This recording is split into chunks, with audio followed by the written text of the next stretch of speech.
Well, the primary election is 1 week from today, and there is a partisan divide in how we vote. Democrats far more likely to use mail-in ballots and drop boxes. Many Republicans mistrust both, and officials are reminding voters when it comes to drop boxes, you can only deliver your ballot. Even the governor got that wrong last year, letting his wife drop off his ballot.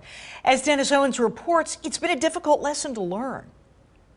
One individual who fanned 5 or 6 ballots and deposited them into a drop box. Lehigh County DA Jim Martin's seen surveillance video from last November's election. We observed at least 288 people who dropped more than one ballot into the drop box. But Martin concedes most of the offenders delivered 2. Are we talking numbers big enough to sway an election or turn an election in your view?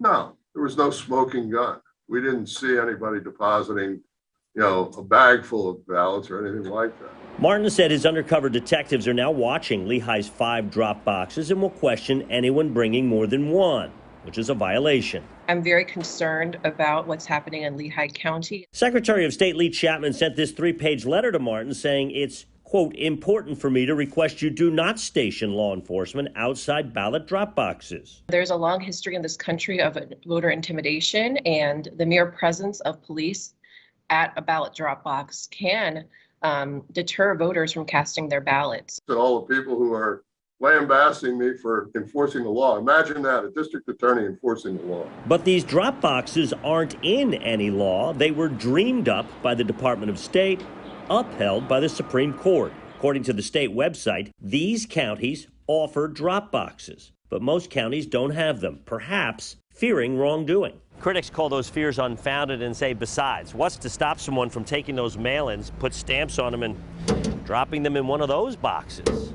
They're called mailboxes, and you can mail your ballot back to the voters registration office without any scrutiny whatever. But this DA has scrutinized an election, seen the surveillance video, and says his fears have nothing to do with cheating. I'm concerned, not that there's wholesale fraud, but that there is a large segment of the population who believes that there is.